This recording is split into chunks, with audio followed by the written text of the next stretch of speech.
नमस्कार, मी मुग्धा लोणकर. तुम्ही पाहत आहात स्विफ्ट अँड लिफ्ट मीडिया. उत्तर प्रदेशातील प्रतापगडमध्ये 16 वर्षाच्या मुलाला त्यांच्या वडिलांची हत्या करण्यासाठी 3 शूटर्सना सुपारी दिल्याबद्दल पोलिसांनी अटक केली.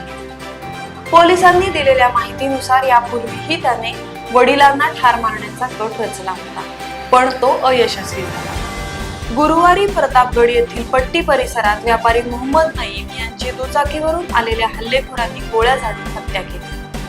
पोलिसांनी या प्रकरणात पियुष पाल, शुभम सोनी आणि प्रियांशू या 3 हल्लेखोरांना अटक केली आहे, अशी माहिती अतिरिक्त पोलीस अधीक्षक दुर्गेश कुमार सिंग यांनी. चौकशी दरम्यान आरोपीने पोलिसांना सांगितले की त्यांना नईमच्या मुलाने या कामाची सुपारी दिली.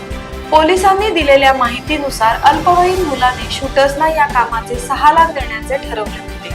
त्यासाठी त्याने 1.5 लाख रुपये ऍडव्हान्स दिला होता आणि उरलेली रक्कम काम झाल्यावर देण्याचे कबूल केले होते.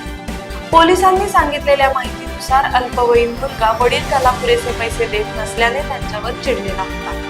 कबुली जबाबात त्या मुलाने अनेकदा पैसे व घरातून दागिने चोरल्याचे मान्य केले. यापूर्वी देखील त्याने वडिलांना मारण्याचा प्लॅन केला होता, पण तो अयशस्वी झाला. शूटर्सना अटक केलेली असून मुलाला जुवेनाईल सेंटरला पाठवण्यात आले आहे. सो कॉल्ड स्टेटस आणि सोशल मीडियावरती स्वतःचा प्रेझेन्स मेंटेन करणे याची हाव आजच्या तरुण पिढीला कुठे घेऊन जाणार आहे हे एक कोडच आहे. तर ह्या अशा बातमीबद्दल तुम्हाला काय वाटतं हे आम्हाला कमेंट बॉक्समध्ये कमेंट करून नक्की सांगा. आणि अशाच नवनवीन बातम्या जाणून घेण्यासाठी सबस्क्राईब करा Swift and lift media, like करा या व्हिडिओला आणि शेअर करा इतरांशी. थँक्यू.